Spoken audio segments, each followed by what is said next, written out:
Now our next speaker is Senator Dr. Musaddiq Malik. Musaddiq Malik Saab is a regular speaker at Nutshell events, and we're very glad to have him here at Prague's event. He is currently the Federal Minister for Climate Change and Environmental Coordination. He has extensive international experience in public policy with a focus on economic transformation, industrial development, labor reform, employment generation, education, and healthcare. He has had several international appointments as well. He's led projects in different sectors for the Sultanate of Oman, for Saudi Arabia, for Bahrain, as well as science and technology-based economic transformation for the government of Puerto Rico. He has served as an advisor to government bodies in North America, Middle East, and South Asia. He served previously as the Vice President and Regional Director for the Middle East for Charles River Associates, and in senior positions at Arthur D. Little USA and SRI International USA.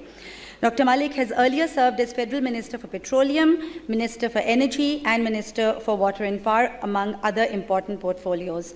Musaddiq Saab, please come and do your magic. We're waiting for your address.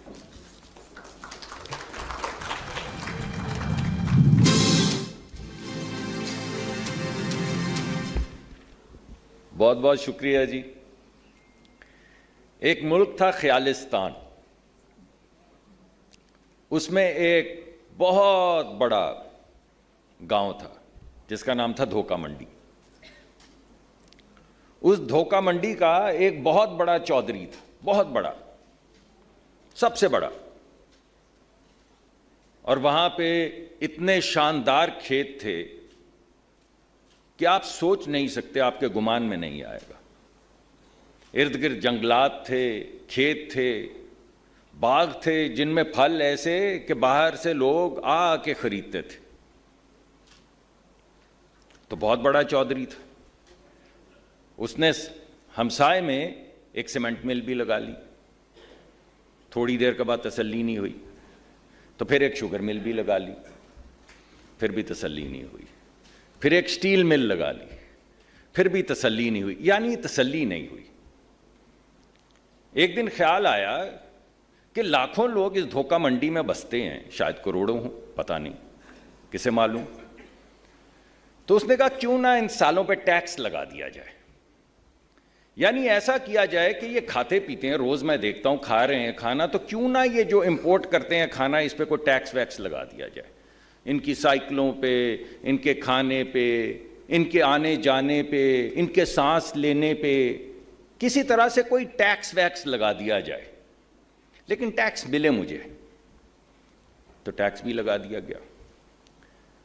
फिर एक दिन एक conference हुई और उसमें से चौधरी से पूछा गया कि ये लोग गरीब क्यों हैं, ये भाई महंगाई क्यों बढ़ती जा रही है यहां पे, और इसका पॉलिसी से ताल्लुक है, जीडीपी से ताल्लुक है, इससे ताल्लुक है, फिस्कल डेफिसिट से है, ट्रेड डेफिसिट से है, ये एक्सटर्नल है या इंटरनल है। तो मैं आपको कोशिश करूंगा कि इस धोखा मंडी की दास्तान जो मुझे अब तक 12 साल में समझ आई, आपके सामने रख दूं। बाकी फिस्कल, जीडीपी, वो तो आप सारी बातें सुन ही चुके हैं।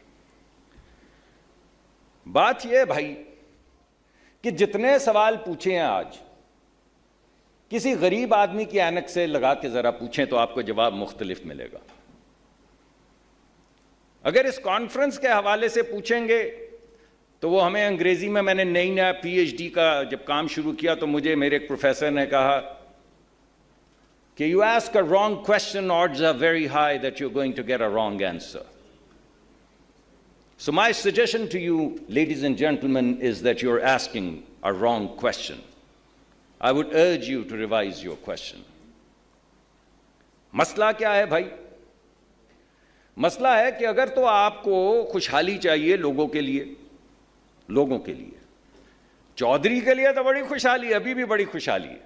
ये देखें आप कहां बैठे हैं, सरीना है ये भाई, सरीना, इससे महंगी कोई जगह नहीं है। और ये जो लोग हम सब बैठे हैं, मुझ समेत, ये कोई 99% मुल्क की ताकत और कोई 70% मुल्क की दौलत इस कमरे में बैठी। अल्लाह करे ज़लज़ला ना आए। और सवाल क्या पूछ रहे हैं आप? और किसके लिए पूछ रहे हैं भाई? वो कहां है जिसके लिए सवाल पूछ रहे हैं? तो अगर तो आपको खुशहाली उसकी चाहिए जो चौधरी का मजारा है, तो फिर तो मसला कुछ और है। और वो मसला ये है कि एक ही तरीका है खुशहाली का, और वो है प्रोडक्टिविटी, जिसका जिक्र हो रहा है बार बार कि वो फलां इधर निकल गया, हम इधर निकल गए, हम पीछे रह गए, वो आगे निकल गए। प्रोडक्टिविटी का बड़ा गैप है। देखें उस मुल्क को, देखें उस मुल्क को। अरे क्या देखें, क्या देखें उस मुल्क को? प्रोडक्टिविटी तो उस वक्त आएगी जब आप लोगों को लेवल प्लेइंग फील्ड देंगे। वो अंग्रेजी में कहते हैं कि you give peanuts you get monkeys. जब सारे शहर को पता है कि तरक्की का रास्ता, चौधरी की खुशहाली का रास्ता सिर्फ एक्सेस में है, एक्सेस में, ताकत और ताकत का एक्सेस। किसको मिलेगी 9 सेंट की बिजली? मैं बता देता हूं। किसको मिलेगी $9 की गैस? मैं बता देता हूं। किसको मिलेगी टैक्स ब्रेक? वो भी मैं बता देता हूं। किसको मिलेंगे 4 बिलियन? वो कौन से 50 लोग हैं जिनको 0% पे, सरकार को डॉलर मिलते हैं 12% पे, कैपिटल रेजिंग करते हैं 6-8% की, एडमिनिस्ट्रेटिव फीस लगा के 12-14% $1 का पड़ता है जो हम बोरो करते हैं, 0% पे दे दिया 50 लोगों को। तो वो 125 करोड़ लोग, 200 कुछ करोड़ लोग, वो सारी बात, वो किधर हैं लोग? उनको कहां मिला वो? $4 बिलियन पता कितने होते हैं? $4000 मिलियन। जिस मुल्क में $4000 मिलियन 50 लोगों को दे दिए जाएं और सवाल पूछा जाए कि ये बाकी लोग गरीब क्यों हैं, तो मैं आपको क्या जवाब दूं उसका? वो $4 बिलियन लोगों में भी तो बांटे जा सकते थे, छोटे छोटे कारखाने लगाने के लिए। वो लड़के लड़कियां जिनके जहन में, आंखों में ख्वाब हैं कि हम कॉलेज से, स्कूल से निकलेंगे, कुछ पैसे मिलेंगे, कोई नई कंपनी बनाएंगे और यूनिकॉर्न बनेगा, उन्हें क्यों नहीं दिए भाई? उन्हें क्यों नहीं दिए?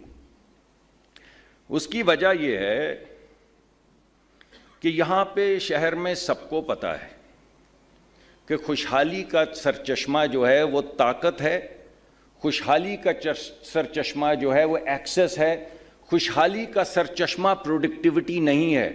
अगर खुशहाली का सरचश्मा आपकी तालीम नहीं है, आपकी तरबियत नहीं है, आपकी स्किल नहीं है, आपके गुमान में जो मुमकिन है वो नहीं है, और सबको पता है कि डॉक्टर साहब को मिल लो, ये लगे हैं वजीर, इनने करना है फैसला तो करवा लें, चंद सेक्रेटरी, चंद डॉक्टर साहब। तो वो बंदा फिर प्रोडक्टिविटी नहीं ढूंढता भाई। वो ये नहीं सोचता कि नया ख्याल क्या है। मैं आर्थर डी लिटल में था, एक कंपनी है, तो मुझे इन्होंने, जब मैं पार्टनरशिप के लिए, वो आपको मौका देते हैं, तो जब मैं पार्टनरशिप के लिए इलेक्शन के लिए आया तो उन्होंने मुझे हेड बना दिया हायरिंग का। ये सन 2000 की बात। तो हम यंग 22-25 साल के लड़के लड़कियों को, टॉप 6 स्कूल थे हमारे जिनमें से हम टॉप 2% क्लास को हायर करते थे और 50% को पहले 5 साल में फायर कर देते थे। This was our model of hiring. Top 6 schools, top 2% of the class, 50% fired in the first 5 years. And continue to get those top 2% and continue to fire them till you get those 50 people or 100 people on whom you're going to bet. हम उनको higher करने जा रहे हैं, एक 24 साल के लड़के को या लड़की को या 25 साल के, और उसको कह रहे हैं कि तुझे $1,20,000 देंगे सन 2000 में। वो कहता भाग जा इधर से, नहीं चाहिए नौकरी। He was so convinced कि वो जो उसने अम्मा के क्रेडिट कार्ड के ऊपर $25,000 या $30,000 चार्ज किए हैं और एक गराज में 3 दोस्तों के साथ जो वो गैजेट बना रहा है, he is going to throw the ball out of the ballpark and he is going to be the next Bill Gates. किसके में जुर्रत है कि वे गुमान अपने जहन में ला सके? कौन है वो कॉलेज से निकलता हुआ लड़का लड़की जो ये सोचेगा कि मैं जब स्विंग करूंगा तो ये सारे, कोई सेठ हो, कोई वजीर हो, कोई सफीर हो, कोई सेक्रेटरी हो, मैं उड़ा के बाहर मार दूंगा इनको, and I'd be the next unicorn. ये बर्बादी हुई है इस एक्सेस की वजह से, इस एलीट कैप्चर की वजह से। तो जब तक आप मुल्क से भाई इस एलीट कैप्चर को खत्म नहीं करेंगे तब तक कुछ नहीं होने वाला। जब तक ये गुफ्तगू रहेगी कि मुझे सस्ती दे दे, मुझे ये दे दे, मुझे वो दे दे, मुझे प्रोटेक्ट कर ले, मेरे ऊपर ये टैरिफ लगा के मुझे इजाजत दे दे, कुछ नहीं होने वाला। अभी प्राइम मिनिस्टर ने मुझे एक मुल्क से आने वाली तमाम सरमायाकारी का इंचार्ज बनाया, तो मैं घूमता घूमता रहता हूं। आप सारे बैठे हुए हैं यहां पे, आप सबकी सबसे ज्यादा ताकत है, सबसे ज्यादा क्रिएटिव आइडियाज आपके पास हैं। $1 बिलियन का मुझे आइडिया बताएं एक्सपोर्ट बेस्ड। जो इन्वेस्टर आता है आप उसको कहते हैं डोमेस्टिक कंजम्पशन के अंदर पैसे लगा दो, सीमेंट मिल लगा दो, बड़े पैसे हैं, हम तुम्हें सस्ता टैरिफ ले देंगे, हम तुम्हें सस्ती बिजली ले देंगे। अरे भाई, जब इतने ढेर पैसे सस्ती बिजली से मिलते हों या सस्ती गैस से मिलते हों या प्रोटेक्शन और टैरिफ से मिलते हों, तो कोई अंधा है कि वो आके दिन रात मेहनत करके नई गैजेट बनाएगा, प्रोडक्टिव कोई चीज बनाएगा और पूरी दुनिया की कंपेटिटिव मार्केट में एक्सपोर्ट करेगा? तो एक्सपोर्ट नहीं होती। ये बूम बस्ट का साइकिल मालूम है क्यों है? क्योंकि हर डॉलर जो हम इंपोर्ट करते हैं उसमें 10 सेंट से कम जाता है एक्सपोर्ट में और 90 सेंट जाता है कंजम्पशन में, क्योंकि कंजम्पशन में प्रोटेक्शन की वजह से इतने ढेर पैसे हैं कि किसी अकल के अंधे को एक्सपोर्ट करने का गुमान में आएगा। और भाई, इतने ढेर पैसे अगर लोकल प्रोटेक्शन में और एक्सेस में और एलीट कैप्चर में आपने लगा रखे हैं, तो एक्सपोर्ट कहां से होगी? और एक्सपोर्ट नहीं होगी तो ग्रोथ नहीं होगी। ग्रोथ इस वजह से नहीं होगी कि जैसे ही ग्रोथ करेंगे इंपोर्ट बढ़ जाएगी, एक्सपोर्ट तो हो नहीं रही, उसके बदले में 3-4 साइकिल में बस्ट 3-4 साल में बस्ट आ जाएगा। तो boom bust, boom bust, boom bust. Elite capture की बात नहीं करनी, प्रोटेक्शन की बात नहीं करनी, बूम बस्ट की बात करनी है। थियरी देनी है आपको, ऐसी थियरी कि आप शीशे में उतरे। तो मैंने कहा शीशा ही तोड़ दो, ना शीशा रहेगा ना आप उतरेंगे उसमें। तो मुझे अगर आप इस कॉन्फ्रेंस के इख्तिताम पे मेरे एक सवाल का जवाब दे दें कि ये सवाल आप पूछ किसके लिए रहे हैं, अगर तो उसी इंडस्ट्री को बचाने के लिए पूछ रहे हैं जो प्रोटेक्शन की वजह से बची खड़ी है, और आपका सलूशन यह कि थोड़ी और दे दे, जरा थोड़ी और बच जाए, तो बचा लें। वो अंग्रेजी में कहते हैं भाई कि definition of insanity is to do the same thing over and over and over and over again and expect a different result. वो तो होने वाला नहीं। एक दफा फिर करके देख लें, एक दफा फिर जरा प्रोटेक्ट करके देखते हैं। 70 ही हुए ना साल, यंग मुल्क है, 80 साल हुए, क्या हुआ? तो 2-4-50 साल और प्रोटेक्ट करके देख लेते हैं। पहले तो किया है, कितनी तरक्की हुई है, बांग्लादेश उधर चला गया, तो हमें तो बहुत आगे चला जाना चाहिए था अगर ये हमारी रेसिपी जो प्रोटेक्शन वाली है ये ठीक है। मैंने अभी खुद डेटा एनालाइज किया है।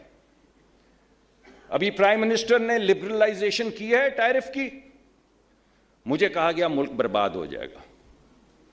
लिबरलाइजेशन की है, टैरिफ नीचे किया है, मुल्क बर्बाद हो जाएगा। मैंने कल रात को डेटा खत्म किया एनालाइज करने में, जिस जगह पे प्रोटेक्शन हटाई है वहां पे इंपोर्ट नहीं बढ़ी, जहां नहीं हटाई वहां बढ़ गई है। वाह क्या बात है। जहां पे आपने टैरिफ कम किया है वहां पे इंपोर्ट नहीं बढ़ी, वहां पे को 15-20% बढ़ी है, जहां नहीं किया वहां पे 30-35% बढ़ी है। तो क्या हो रहा है यहां पे? टैरिफ लिबरलाइजेशन तो इंपोर्ट नहीं बढ़ रही, तो फिर किस चीज से बढ़ रही है? तो वो सवाल का जवाब तो मैं आपको दे चुका हूं, लेकिन इस कॉन्फ्रेंस के लिए सवाल ही की शक्ल में आपके पास छोड़े जाता हूं। तो भाई बात यह है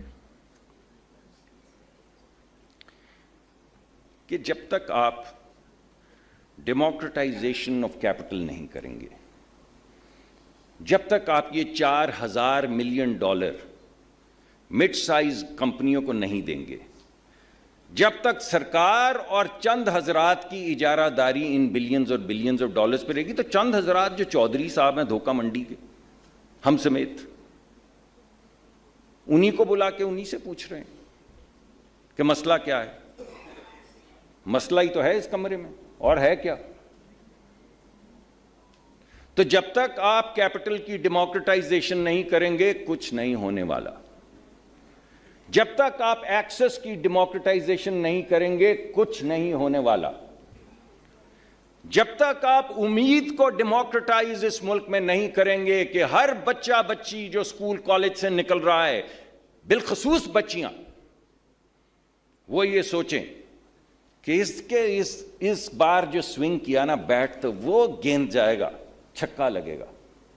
जब तक उनको ये उम्मीद नहीं देंगे ना, और उनको ये यकीन होगा कि अगर मिनिस्टर को नहीं जानते, अगर सेक्रेटरी को नहीं जानते, अगर सस्ती गैस नहीं मिल सकती, अगर सस्ती बिजली नहीं मिल सकती, अगर सस्ता कैपिटल नहीं मिल सकता, अगर रीबेट नहीं मिल सकता, तो मेरा कुछ नहीं मिल सकता। मुझे नौकरी दे दो यार, मगर ऐसी जिसमें कुछ 4 पैसे बचते हों। तो जो सारी नस्ल 4 पैसे 4 सिक्कों की नौकरी पे लगा दी, तो फिर कैसे मुल्क आगे बढ़ेगा? अगर 10-5 को अमीर करना है तो शाम को आ जाए मेरे दफ्तर, मेरे पास सब रेसिपीज पड़ी हैं। अगर मुल्क को अमीर करना है my friends, you will have to rethink. So I would pause and leave this question with you. About whom are you talking? And what are you talking about? Thank you very much for your attention.